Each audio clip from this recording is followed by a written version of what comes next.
श्री राम जय जय राम, श्री राम जय जय राम, श्री राम जय जय राम, श्री राम जय जय राम, श्री राम जय जय राम, श्री राम जय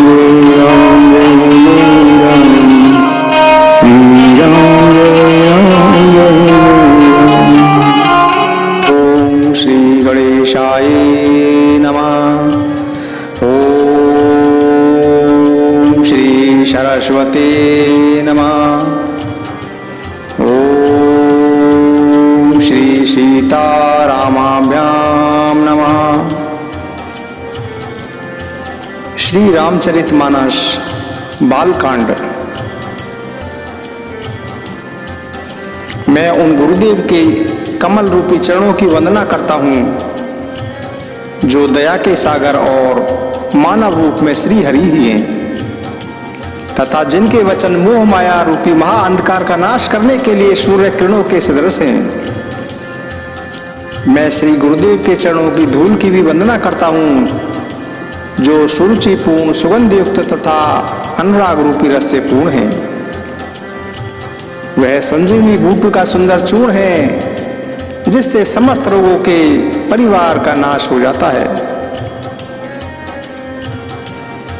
वह रज सुकृति रूपी शिव के शरीर की निर्मल विभूति है जो कल्याण और आनंद की जननी, भक्त के मन रूपी दर्पण के मैल को दूर करने वाली तथा मस्तक पर धारण करने से गुण समूहों को वश में करने वाली है। श्री गुरुदेव के चरण नखों का प्रकाश मणियों के प्रकाश के समान है जिसके स्मरण मात्र से हृदय में दीर्घ दृष्टि उत्पन्न हो जाती है। वह प्रकाश मोह रूपी अंधकार को दूर कर देता है। वह प्रकाश जिसके हृदय में आ जाता है वह बड़ा भाग्यवान होता है। उस प्रकाश के हृदय में आते ही निर्मल नेत्र खुल जाते हैं तथा संसार रूपी रात्रि के क्लेश दोष दूर हो जाते हैं। श्री रामचरित रूपी मणि माणिक के गुप्त या प्रकट रूप से जहां जिस खान में हैं वे सब दिखाई देने लगते हैं।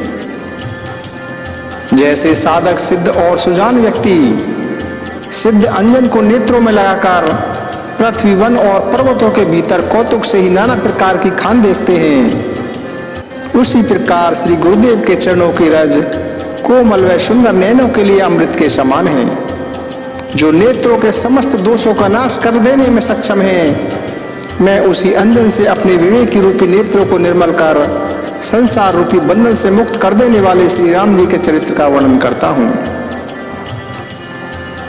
सबसे पहले मैं पृथ्वी के देवता ब्राह्मणों के चरणों को नमस्कार करता हूँ जो मोह अज्ञान से उत्पन्न सब संशयों को हर लेते हैं, और फिर सब गुणों की खान महात्माओं के समाज को प्रेम सहित सुंदर वाणी से प्रणाम करता हूँ। साधु चरित शुभ चरित कपाशु नीरस बिसद गुण में फल जासु, जो सही दुख पर क्षेत्र दुरावा बंदनीय जही जग जस पावा। संतों का चरित्र कपास के समान होता है जिसका फल नीरस और विशद होते हुए भी गुणकारी होता है। जिस प्रकार वह स्वयं कष्ट सहकर भी दूसरों के गुप्त स्थानों को ढकता है, उसी प्रकार साधु जन भी स्वयं दुख सहकर दूसरों के दोषों पर पर्दा डाले रखते हैं, जिसके कारण वे वंदनीय होते हैं और यश प्राप्त करते हैं। मूद मंगल में संत समाजू जो जग जंगम तीरथ राजू, राम भगति जय सुर सरिधारा सर सही ब्रह्म विचार प्रचारा। संत समाज आनंद और मंगल से परिपूर्ण है जो संसार में चलता फिरता तीर्थराज प्रयाग है। जहां संत समाज रूपी उस तीर्थराज अर्थात प्रयाग में राम भक्ति रूपी गंगा जी की धारा बहती है, और ब्रह्म विचार का प्रचार सरस्वती जी हैं। विधि निषेध में कलिमल हरणी, कर में कतार अभिनंदन बरनी, हरिहर कथा विराजति बेनी, सुनत सकल मुद मंगल देनी। विधि और निषेध रूपी कर्मकांड रूपी जो कथा है वह कली काल के समस्त पापों को हरने वाली सूर्य नंदिनी यमुना जी हैं तथा भगवान श्री विष्णु और श्री शंकर जी की कथाएं सुंदर त्रिवेणी हैं जो सुनने मात्र से ही मंगल और आनंद प्रदान करने वाली हैं। बटु विश्वास अचल निज धर्मा, तीरथ राज समाज सुकर्मा, सब ही सुलभ सब दिन सब देशा, सेवत सादर समन कलेसा। अपने धर्म में जो अटल विश्वास अक्षयवट है और शुभ कर्म ही उस तीर्थराज का परिवार है, वह संत समाज रूपी तीर्थ सब देशों में सब समय सभी को सहज है तथा आदर पूर्वक सेवन करने से क्लेशों का नाश करने वाला है। अकत आलोक के तीरथ राओ, देई सद फल प्रगटे प्रभाव। यह तीर्थराज अकथनीय और अलौकिक है एवं तुरंत फल देता है, इसका प्रभाव प्रत्यक्ष है। जो लोग प्रसन्न मन से संत समाज का उपदेश सुनते हैं और समझते हैं तथा फिर बड़े ही अनुराग से उसका मनन करते हैं एवं मन में मगन होते हैं, वे शरीर के रहते ही धर्म अर्थ काम और मोक्ष चारों फल प्राप्त हो जाते हैं। इस तीर्थराज में स्नान का फल तुरंत दिखाई देता है। इसके स्नान से कोई कोयल और बगुले हंस बन जाते हैं। यह सुनकर कोई भी अचरज न करे क्योंकि सत्संग की महिमा छिपी नहीं है। वाल्मीकि नारद घट जोनी, निज निज मुखनि कही निज होनी। जल चर थल चर नभ चर नाना, जे जड़ चेतन जीव जाना। वाल्मीकि नारद और अगस्त्य ने अपने अपने मुखों से अपनी होनी कही है। जल थल और नभचर अनेक प्रकार के जड़ चेतन जीव इस संसार में हैं। उनमें से जिसने भी जिस प्रकार भी बुद्धि कीर्ति सद्गति विभूति और नेकी प्राप्त की है, उसे सत्संग का ही प्रभाव समझना चाहिए। वेदों और लोक में भी इनकी प्राप्ति का दूसरा कोई उपाय नहीं है।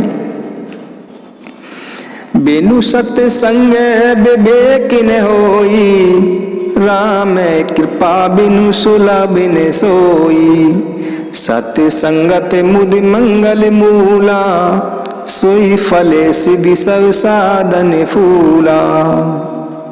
सट सुध रही सत्य संगति पाई, पारस परस कुघात सुहाई। विधि बस सुजन को संगत परही, फनि मनि सम निज गुण अनुसरही। बिना सत्संग के विवेक नहीं मिलता और राम कृपा के बिना सत्संग सुलभ नहीं होता। सत्संगति कल्याण की जड़ है, सत्संग की सिद्धि ही फल है, बाकी सब साधन तो फूल मात्र हैं। सत्संगति पाकर सट बुद्धि अर्थात दुष्ट भी सुधर जाते हैं। जिस प्रकार लोहा पारस के छूने से सोना बन जाता है, किंतु कई बार देव योग से सज्जन पुरुष भी कुसंगति में पड़ जाते हैं। जब ऐसा होता है तो सर्प की मणि के समान वे वहां भी अपने ही गुणों का अनुसरण करते हैं, अर्थात दुष्टों का उन पर कोई भी प्रभाव नहीं पड़ता। विधि हरिहर कवि को विधि बानी, कहते साधु महिमा सकुचानी। सो मोशन कही जात न कैसे, साके बन के मनि गुण गण जैसे। ब्रह्मा विष्णु महेश कवि और पंडितों की वाणी भी संत की महिमा का वर्णन करने में संकोच करती है। सत्संगति की महिमा कहते सुख चाती है, फिर उस महिमा का वर्णन मैं कैसे कर सकता हूं? मेरे लिए यह कार्य वैसे ही असंभव है जैसे साग भागी बेचने वाला मणि माणिक्यों के समूहों का वर्णन नहीं कर सकता। मैं संतों को नमस्कार करता हूं जिनका चित्त समता से पूर्ण है, जिनका न कोई मित्र है और न कोई शत्रु है। वे तो अंजलि में रखे पुष्पों के समान हैं। जिस प्रकार अंजलि में रखे हुए पुष्प दोनों हाथों को समान रूप से सुगंधित करते हैं, उसी प्रकार संत जन भी शत्रु और मित्र दोनों का ही समान रूप से कल्याण करते हैं। संतों का हृदय सरल होता है तथा वे जगत के हितकारी होते हैं। उनके ऐसे स्वभाव और स्नेह को जानते हुए मैं उनसे विनती करता हूं कि वे मेरे इस बाल विनय को सुनकर तथा मुझ पर कृपा करके मुझे श्री राम जी के चरणों में प्रीति दें। जय श्री राम, जय श्री राम, जय श्री राम।